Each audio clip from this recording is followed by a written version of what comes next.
Kelahiran Pancasila. Seperti setiap keluarga perlu punya rumah, maka setiap bangsa juga perlu punya negara termasuk bangsa Indonesia. Hingga pecah Perang Dunia II tahun 1942, bangsa Indonesia belum punya negara. Indonesia saat itu masih dijajah Jepang. Dalam penjajahan tersebut, bangsa Indonesia sangat menderita. Hasil panen diambil paksa, para pemuda dijadikan romusya, pekerja paksa yang terus disiksa. Gadis-gadis diculik, dijadikan Jugun Ianfu atau wanita penghibur tentara Jepang. Maka pasukan pembela tanah air, PETA, di bawah pimpinan Supriyadi pun memberontak terhadap Jepang. Para tokoh nasional juga makin gigih berusaha agar Indonesia segera merdeka. Usaha itu tidak sia-sia. Bangsa Indonesia patut bersyukur karena Tuhan Yang Maha Esa mengabulkan doa dan usaha tersebut. Kesempatan Indonesia untuk merdeka menjadi terbuka karena kekuatan Jepang sebagai penjajah mulai lemah. Jepang saat itu tengah perang melawan pasukan sekutu dalam Perang Dunia II. Tentara sekutu adalah gabungan tentara Amerika Serikat dengan Inggris, Belanda, dan beberapa negara lain. Tahun 1944 akhir, posisi tentara Jepang mulai terdesak. Jepang lalu berusaha merangkul bangsa Indonesia agar terus mendukung Jepang. Jepang membentuk lembaga yang dinamai Badan Penyelidik Usaha-Usaha Persiapan Kemerdekaan, BPUPK. Tugas lembaga ini adalah membuat rencana atau menyiapkan segala hal yang diperlukan untuk menjadikan Indonesia merdeka.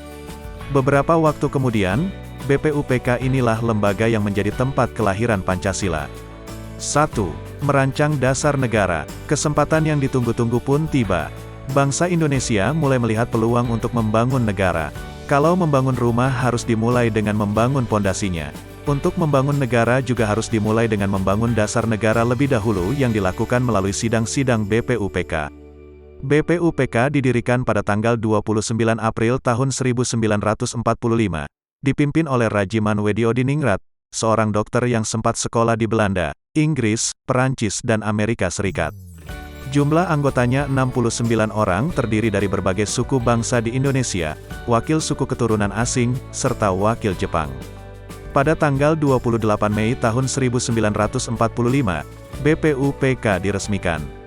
Kantornya di Gedung Chuo Sangiin yang sekarang menjadi Gedung Pancasila di Kementerian Luar Negeri, di Jakarta.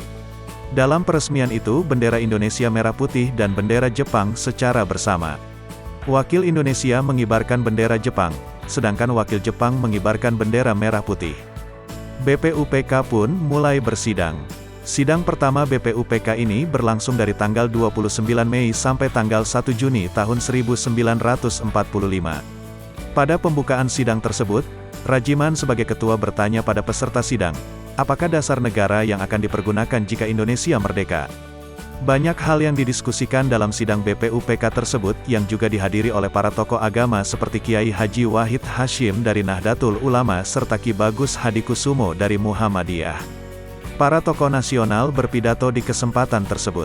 Di antaranya adalah Muhammad Yamin yang berpidato pada tanggal 29 Mei dan Supomo 2 hari sesudahnya. 2. Hari lahir Pancasila. Pada hari terakhir sidang, Soekarno berpidato.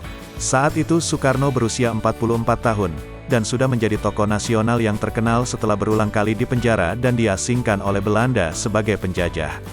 Dalam pidatonya yang berapi-api, Soekarno mengusulkan 5 untuk menjadi dasar negara. Pertama, kebangsaan Indonesia. Kedua, internasionalisme atau perikemanusiaan.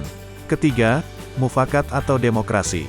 Keempat, kesejahteraan sosial. Kelima, ketuhanan yang Maha Esa. Soekarno juga mengusulkan nama Pancasila untuk dasar negara. Saya namakan ini dengan petunjuk seorang teman kita ahli bahasa, namanya ialah Pancasila. Sila artinya asas atau dasar, dan di atas kelima dasar inilah kita mendirikan negara Indonesia yang kekal dan abadi, tegas Soekarno. Menurut Soekarno, malam hari sebelum mengusulkan Pancasila itu ia keluar rumah, melihat ke atas langit dan menatapi bintang-bintang yang ada di angkasa. Ia menyatakan kesadarannya bahwa manusia sangatlah kecil, tidak memiliki kekuatan apapun selain atas pertolongan Tuhan Yang Maha Esa. Lalu Soekarno berdoa memohon kepada Tuhan Yang Maha Esa untuk diberikan ilham dalam merumuskan dasar negara.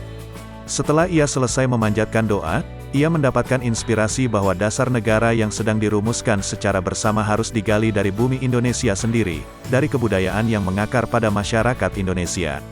Pada tanggal 1 Juni tahun 1945 itu, semua peserta sidang BPUPK sepakat dengan nama Pancasila.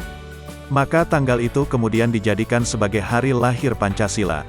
Mengenai butir-butir isi Pancasila, BPUPK memutuskan untuk dirumuskan kembali.